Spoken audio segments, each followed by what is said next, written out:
The house sat quietly on Via Esperanza in Montecito, tucked beneath the hills and shaded by sycamores. It wasn't palatial by Hollywood standards, but it had character: old brick patios, rounded Spanish arches, and a faint scent of jasmine that always seemed to hang in the air, even in winter. When Mark and Rachel Allerton bought it in early 2023, they didn't care about its legacy. They didn't grow up watching Jonathan Winters, the legendary comedian and improviser who once roamed those halls. To them, it was a well-priced slice of Santa Barbara charm, a downsized but classy place to raise their two boys after Mark's remote tech job allowed them to leave LA. The Winters connection was more of a curiosity than a selling point.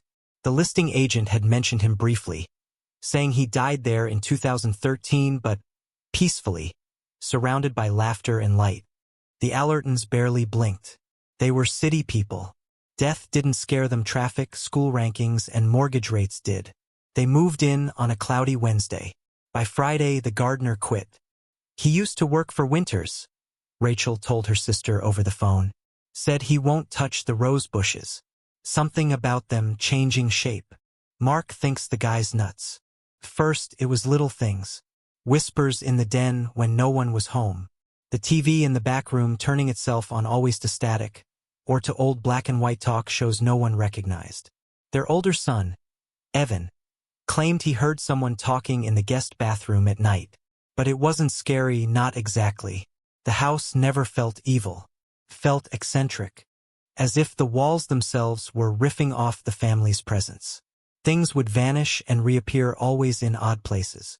Rachel once found her hairbrush in the freezer. One morning, Mark opened the fridge to find every label on every container had been flipped upside down. They joked about it at first. Ghost pranks, they called them. Jonathan Winters was known for his offbeat, improvisational humor. Maybe he left some of that behind. Then came the laughter. It didn't sound digital or filtered. It sounded human: low, rolling chuckles, or a sudden sharp burst of amusement. It came at strange times. 2 a.m., just before someone dropped a glass, or right after someone muttered something awkward. Once, it came during a Zoom call while Mark was pitching a software update to a board of investors. "Someone laughing?" the CEO asked. "Is that your kid?" Mark stared into the camera. "My kid's at school." The Winters estate had a small detached studio in the back, maybe 400 square feet, with floor-to-ceiling bookshelves and windows that looked out on a narrow patch of yard. Winters had used it for writing. The Allertons turned it into a makeshift playroom, but no one stayed in there long. The kids said it smelled like an old man. Mark said it always felt a few degrees colder, even when the heat was on. Rachel claimed she saw movement in the reflection of the glass door, like someone ducking just out of sight. One afternoon, while sorting boxes in the studio closet, Rachel found a small brown cassette recorder shoved behind a pile of tax papers. The label read, in thick felt marker, "Leave them laughing." She pressed play.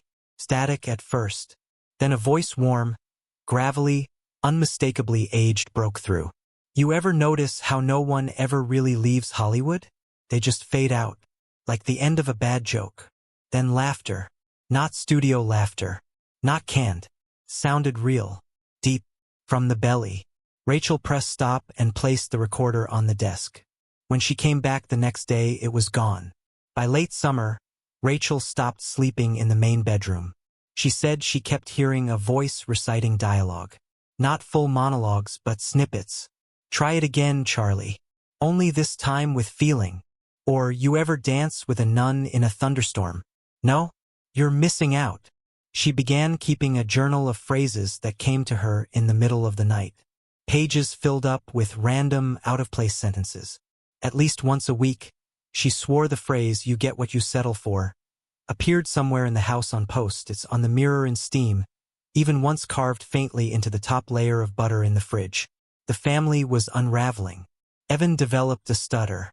Their youngest, Miles, began laughing to himself in long, exaggerated fits. When asked what was funny, he said, "The man in the kitchen told me to do it." Mark, a skeptic to the end, set up security cameras. They malfunctioned every night between 3:11 and 3:26 a.m., nothing but blue light and static, followed by an audible ding like the bell at the start of a set. They left on Halloween without formally selling the place. Rachel had checked herself into a wellness retreat near Big Bear 2 weeks earlier, citing exhaustion. Mark packed up the boys and drove to Oregon to stay with family. They never spoke publicly about what happened. The neighbors say the house has been empty since, though sometimes they hear sounds coming from inside. Not screaming, not sobbing, laughter, low and rich, as if someone's telling jokes to an audience that isn't there anymore. Don't forget to subscribe and like if you liked this story. The house did not take kindly to silence. After the Allertons left, the Spanish-tiled roof and stucco walls seemed to hunch lower into the earth, as if the structure itself missed the chaos. The swings in the backyard hung still. The ivy stopped growing along the fence. Even the fountain near the entrance, once sputtering and inconsistent, simply dried up. It was like the property had fallen into a sullen quiet, refusing to speak again until the stage was reset. For 5 months, the house remained empty.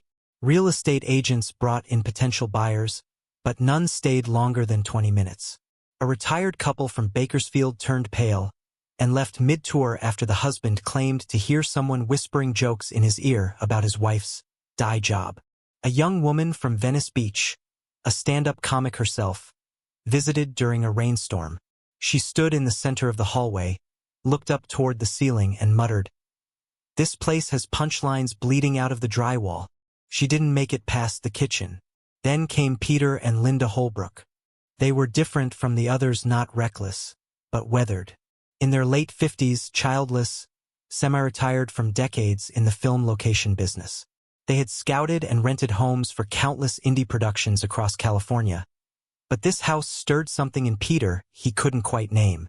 He claimed it had rhythm. He said it smelled like memory. Linda didn't like it. She was a pragmatist, but she loved Peter more than she trusted her instincts. And so they bought it, quietly, with no fanfare, just a wire transfer and a handshake. The first night was uneventful. A little cold, a little creaky, but nothing alarming. The Holbrooks lit a fire, opened a bottle of red wine, and watched old home movies on a projector Peter insisted on setting up. But by the second night, strange details began creeping in. Linda noticed the light over the entryway flickered every time she laughed. Not when Peter did, only her. It wasn't random, pulsed, as if responding. On the third night, Peter sat alone in the studio out back, thumbing through an old hardcover copy of Mark Twain's Letters from the Earth he found on one of the shelves. The inscription inside the front cover read, "For J.W. Keep telling the truth until the walls fall down. GC, 1982 inch." He ran his finger over the ink. The smell of cigar smoke touched the air, dry, papery, and old. Peter didn't smoke. Linda didn't allow it. He turned toward the French doors behind him. The reflection in the glass showed someone standing at his side. But when he turned, the space was empty. By the end of their first week, Linda began finding typewritten pages in odd places, crisp white paper, single-spaced, typed on what looked like an old Remington. They weren't her papers. She didn't own a typewriter, and neither did Peter. One was found tucked inside her pillowcase. In living room, night. A woman laughs, a little too loud, a little too long. The room around her shivers in response. Woman, to herself. He never left. He's just waiting for the right line. Another page appeared taped to the bathroom mirror. XT. Backyard, sunset. A man waters the flowers. They speak to him. Not with words. With punchlines. "Man, I told you, John, no more bits during dinner." Linda tore that one down, crumpled it up, and tossed it into the trash. The next morning, the same page was pinned to the refrigerator with a steak knife. Peter thought it was a prank. Maybe one of the old crew from Winter's comedy days planted this stuff, he suggested, trying to laugh it off. But his voice carried an edge, something tighter than skepticism. Linda didn't respond. She just stared at the fridge, then walked into the hallway and shut the door behind her. It wasn't long before people started showing up. At first, it was a few older men, quiet and polite. They parked outside, walked up to the gate, and asked if they could see the property, just for a minute. One man, dressed in a beige windbreaker, said he used to do voices with Jonathan on late-night radio spots. He just wanted to stand in the driveway. Peter allowed it. Another man, frail and trembling, brought a folded photograph of him and Winters from 1977 on the set of a game show. He used to call this place the Loony Bin, the man said with a crooked grin. Said he kept it haunted on purpose, so he'd always have an audience. Then he turned and walked away. The visits became more frequent. Once a woman in a wheelchair rolled up to the porch just after sunset, asking to hear the wall gag. She wouldn't explain what it meant. Her eyes remained locked on the far end of the yard.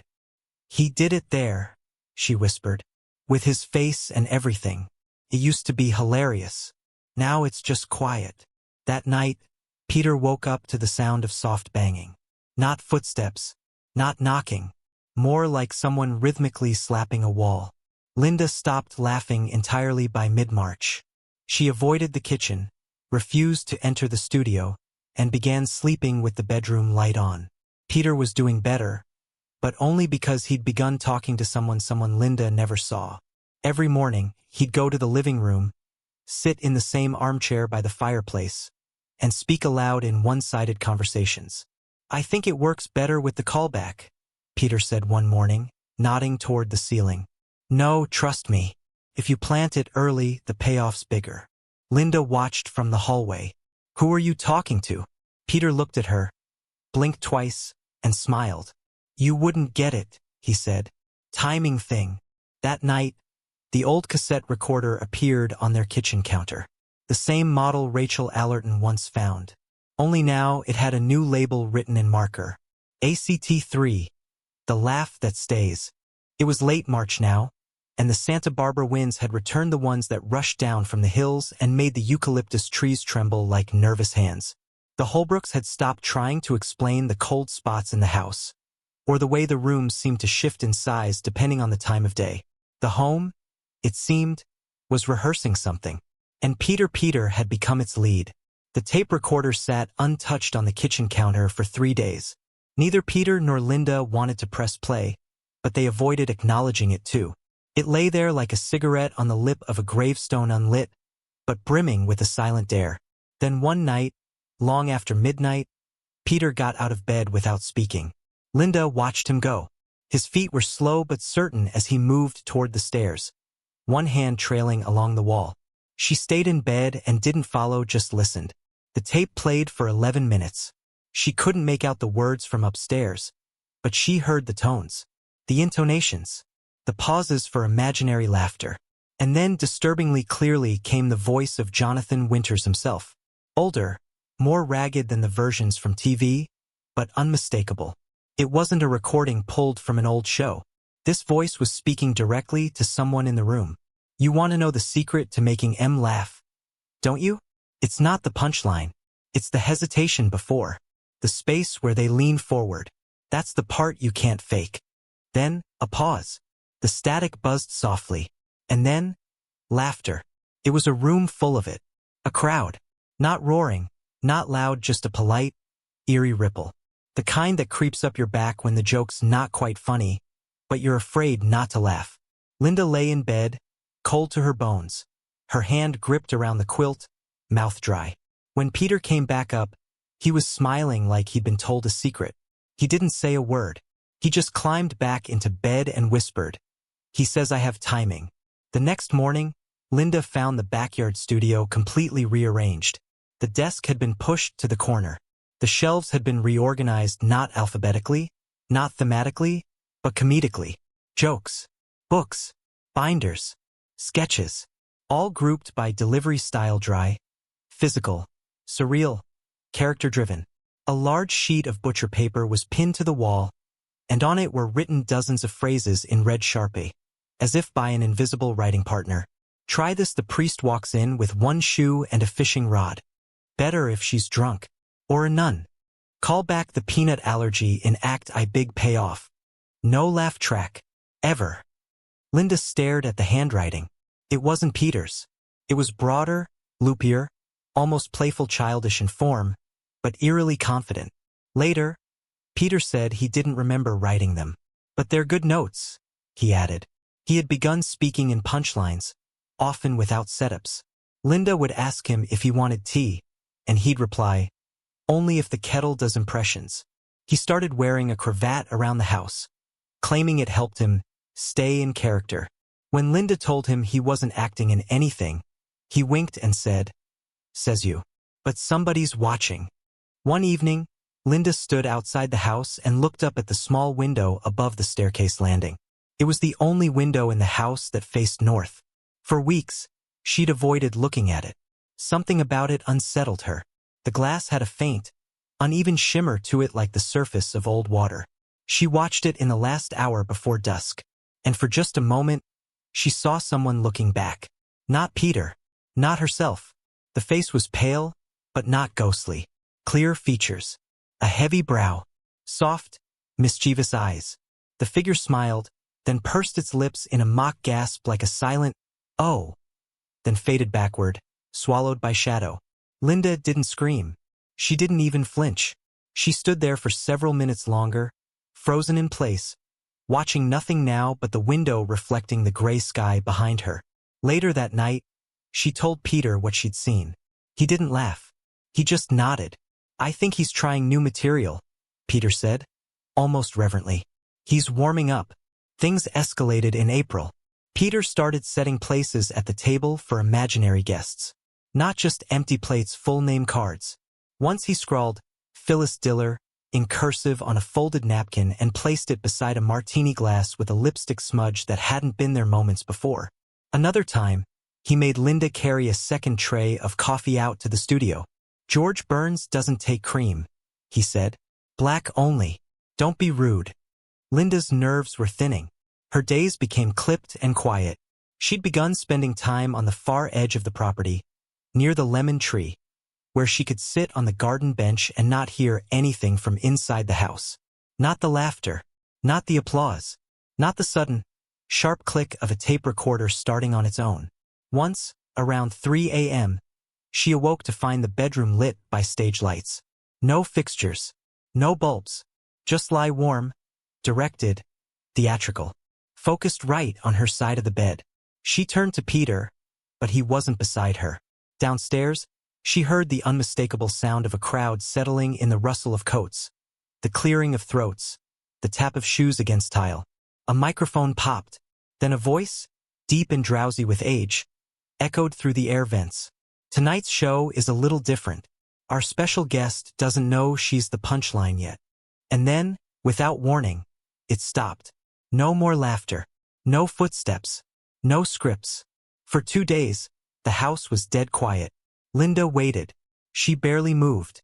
She stopped eating, barely slept. Even Peter fell into a strange silence, seated on the porch for hours, staring at the sycamores like he expected them to perform. Then, on the third morning, the cassette recorder returned. This time, it sat in the hallway unplugged, lit open. No tape inside, only a folded note beneath it. Linda picked it up with trembling fingers. It read, in that same red sharp scrawl, intermission, get your popcorn. It ended the way good performances do suddenly, with a hush. One morning in early May, Linda awoke to sunlight and birdsong. No footsteps overhead. No laughter in the vents. No half-finished scripts tucked beneath cushions. Just silence. Peter was gone.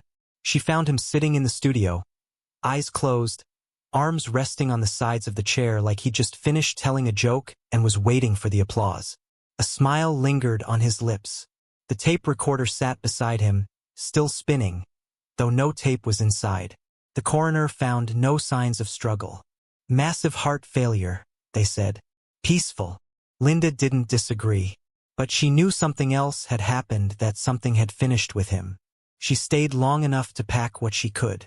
On her last night in the house, she stood in the center of the living room and whispered, I get it now.